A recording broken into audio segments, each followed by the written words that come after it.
चंद्रमा के south pole पर होगी जोरदार टक्कर। रूस का लूना 25 भी पहुंचा चंद्रमा के अंतिम कक्षा में। क्या चंद्रयान 3 और लूना 25 आपस में टकरा जाएंगे? चंद्रमा पर होगी किसकी जीत? कौन लहराएगा अपना झंडा? दोस्तों, इस वीडियो में हम आपको चंद्रयान 3 की लाइव लोकेशन दिखाएंगे और देखेंगे कि रूस का लूना 25 अभी चंद्रमा से कितनी दूरी पर है। उससे पहले अगर आप भी चाहते हैं कि हमारा चंद्रयान चंद्रमा के साउथ पोल पर सफलतापूर्वक लैंड कर जाए तो वीडियो को लाइक कर दीजिए। जैसा कि हम सभी को पता है कि हमारा चंद्रयान 3 चंद्रमा के अंतिम कक्षा में प्रवेश कर चुका है और 163 गुणे 153 किलोमीटर की अंडाकार कक्षा में चक्कर लगा रहा है। कल यानी 17 अगस्त को प्रोपल्शन मॉड्यूल को विक्रम लैंडर से अलग कर दिया गया था। अब आगे का सफर विक्रम लैंडर को अकेले ही करना है। प्रोपल्शन मॉड्यूल चंद्रमा के 100 किलोमीटर की कक्षा में कई महीनों तक घूमता रहेगा और हमें चंद्रमा की तस्वीर शेयर करेगा। 18 और 19 अगस्त के बीच लैंडर की डी ऑर्बिटिंग की जाएगी, जिसके चलते लैंडर में लगे इंजन की सहायता से लैंडर को चंद्रमा के और नजदीक लाया जाएगा, जहां से चंद्रमा की मिनिमम दूरी 30 किलोमीटर ही रह जाएगी। और इसके बाद विक्रम लैंडर अपने इंजन और थ्रस्टर की सहायता से धीरे धीरे अपनी गति को धीमा करेगा। इसके बाद 23 अगस्त तक चंद्रमा के साउथ पोल पर सॉफ्ट लैंडिंग करके इतिहास रचेगा। अभी तक चंद्रमा पर सिर्फ 3 देश रूस, चीन और अमेरिका ने ही सॉफ्ट लैंडिंग की है। अगर हमारा चंद्रयान चंद्रमा पर सफलतापूर्वक लैंड कर जाता है तो भारत चंद्रमा पर जाने वाला चौथा देश बन जाएगा। लेकिन हमारे मून मिशन की सबसे खास बात यह है कि हमारा चंद्रयान 3 चंद्रमा के साउथ पोल पर लैंड करेगा, जहां पर अभी तक कोई भी देश अपने मून मिशन को नहीं भेजा है। चंद्रमा के साउथ पोल पर लैंड करने वाला भारत पहला देश होगा। अब एक एक दिन हमारे चंद्रयान मिशन के लिए बहुत ही महत्वपूर्ण है। थोड़ी सी भी चूक हमारे मिशन को फेल कर सकता है। सभी देश की निगाहें हमारे मून मिशन पर टिकी है। लेकिन अब वह दिन दूर नहीं है जब हमारा चंद्रयान 3 चंद्रमा के साउथ पोल पर लैंड करके इतिहास रचेगा। चंद्रयान 3 उन सभी रहस्यों से पर्दा उठाएगा जिससे दुनिया अभी अनजान है। चंद्रमा की आधी सतह पर उजाला रहता और आधी सतह पर घोर अंधेरा छाया रहता है। चंद्रयान 3 चंद्रयान 2 के क्रैश होने वाली जगह से 100 किलोमीटर की दूरी पर लैंड करेगा। चांद के इस हिस्से में सूर्य की किरणें तिरछी पड़ती हैं। यहाँ तापमान -180 डिग्री सेल्सियस तक पहुंच जाता है, जिससे यहाँ पे पानी मिलने की संभावना बहुत ज्यादा है। विक्रम लैंडर चंद्रमा की सतह पर 2 हफ्तों तक रहेगा। हमारे इस मून मिशन का मकसद चंद्रमा पर पानी की खोज करना, चंद्रमा की मिट्टी और संरचना का अध्ययन करना है। चलिए अब जानते हैं कि रूस का लूना 25 कहाँ है और हमारे चंद्रयान से इसकी दूरी कितनी है और क्या हमारे चंद्रयान 3 को टक्कर तो नहीं मार देगा। लेकिन उससे पहले ये जानते हैं कि आखिर रूस ने उसी समय अपने मून मिशन को क्यों लॉन्च किया जब भारत चंद्रमा के साउथ पोल पर सबसे पहले जाकर इतिहास रचने वाला था। क्या यह रूस की कोई साजिश है? क्या रूस भारत को नीचा दिखाना चाहता है?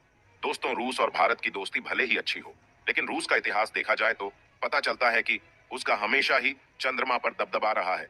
रूस ने इससे पहले भी एक मून मिशन किया था जिसमें इसको सफलता भी मिली थी। रूस और अमेरिका में हमेशा ही स्पेस को एक्सप्लोर करने की रेस लगी रहती थी। दोनों देश किसी भी हाल में अपने आप को स्पेस के क्षेत्र में नंबर 1 पर रखना चाहते थे। ऐसे में रूस को कभी नहीं बर्दाश्त होगा कि भारत रूस से पहले चंद्रमा के साउथ पोल पर जाकर दुनिया का पहला देश बने। इसलिए हमारा यह सोचना बिल्कुल गलत नहीं होगा कि रूस भारत से पहले चंद्रमा के साउथ पोल पर जाना चाहता है। इसीलिए उसने अपने मून मिशन को लॉन्च किया है। हमारा चंद्रयान 3 चंद्रमा के बेहद करीब जा चुका है। चंद्रयान 3 की लैंडिंग प्रक्रिया भी स्टार्ट कर दी गई है। आज चंद्रमा से इसकी दूरी को घटाकर 30 किलोमीटर कर दी जाएगी, जहां से विक्रम लैंडर अपने इंजन की सहायता से अपनी स्पीड को स्लो करेगा, फिर धीरे धीरे चंद्रमा पर लैंड होने के लिए चंद्रमा की तरफ बढ़ता रहेगा। और इसरो द्वारा निर्धारित की गई तारीख 23 अगस्त को चंद्रमा के साउथ पोल पर सफलतापूर्वक लैंड कर जाएगा। विक्रम लैंडर में लगे थ्रस्टर की सहायता से लैंडर की स्पीड को कम किया जाता है, जिससे इसे धीरे धीरे चंद्रमा की ओर ले जाया जा सके और चंद्रमा पर सॉफ्ट लैंडिंग हो सके। वहीं रूस का लूना 25 भी चंद्रमा के बेहद करीब आ चुका है। रूस के स्पेस एजेंसी का कहना है कि उसका लूना 25 चंद्रयान 3 से पहले ही चंद्रमा के साउथ पोल पर लैंड कर जाएगा और चंद्रमा के साउथ पोल पर जाने वाला दुनिया का पहला देश बन जाएगा। लेकिन हमारे इसरो के वैज्ञानिक रूस की इस मनसा को कामयाब नहीं होने देंगे। हमारे इसरो के चीफ का कहना है कि अब चाहे जो भी हो जाए, चाहे हमारे चंद्रयान के इंजन काम करना बंद ही क्यों न कर दें, फिर भी हम अपने चंद्रयान की चंद्रमा के साउथ पोल पर सॉफ्ट लैंडिंग करा लेंगे। हम अपने इसरो के वैज्ञानिकों के इस जज्बे को सलाम करते हैं। आप भी हमारे भारत के वैज्ञानिकों के लिए कमेंट में जय हिंद जरूर लिखें। और आप सभी को क्या लगता है, क्या रूस का लूना 25 हमारे चंद्रयान 3 को पीछे छोड़ देगा और चंद्रमा के साउथ पोल पर उतरकर इतिहास रच देगा? अब चलिए यह जानते हैं कि चंद्रयान 3 और लूना 25 कहीं आपस में टकरा तो नहीं जाएंगे। दोस्तों, आपको बता दें, चंद्रमा का साउथ पोल बहुत ही विशाल है। यहाँ सभी देश की स्पेस कंपनियां एक साथ अपने यान को लैंड करा सकती हैं। चंद्रमा का साउथ पोल बहुत विशाल होने के चलते चंद्रयान 3 का लूना 25 से टकराने की संभावना बहुत ही कम है। दोस्तों आपको बता दें, हमारे चंद्रयान 3 में लगा एआई सिस्टम बहुत ही मजबूत है। कल जब हमारे चंद्रयान को दो हिस्सों में बांटा गया था, यानी प्रोपल्शन मॉड्यूल को विक्रम लैंडर से अलग किया गया था, तो चंद्रयान 3 में लगे एआई सिस्टम ने हमें एक मैसेज दिया था, जिसे सुनकर इसरो के वैज्ञानिकों की आंखें नम हो गई थी। इस मैसेज को हम सभी भारतीयों को भी सुनना चाहिए। चलिए जानते हैं वह क्या मैसेज था जो हमारे लैंडर ने इसरो के स्पेस सेंटर पर भेजा था। कल जब इसरो ने प्रोपल्शन मॉड्यूल को विक्रम लैंडर से अलग किया था, तो इसरो ने लैंडर को यहां तक के सफर के लिए धन्यवाद बोला था और आगे की यात्रा के लिए बेस्ट ऑफ लक बोला था। तो इसके जवाब में लैंडर में लगे एआई सिस्टम ने बहुत ही सुंदर जवाब दिया था। लैंडर ने कहा, धन्यवाद, अब मैं उतरने के लिए तैयार हूँ, बस मुझे आपके सिग्नल का इंतजार है। ऐसे में पता चलता है कि हमारा विक्रम लैंडर काफी एडवांस टेक्नोलॉजी से लैस है। आपको बता दें, असली चुनौती इसरो के लिए अब शुरू हुई है। जब तक हमारा विक्रम लैंडर चंद्रमा की सतह पर सही सलामत लैंड नहीं कर जाता, तब तक इसरो के वैज्ञानिकों की मुश्किलें कम नहीं होने वाली है।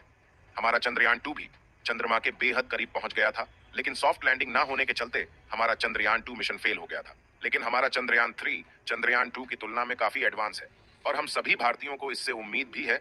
अब बस उस दिन का बेसब्री से इंतजार है जब हमारा लैंडर चंद्रमा की सतह पर सफलतापूर्वक लैंड करेगा और हम सभी भारतीयों का सीना गर्व से चौड़ा हो जाएगा।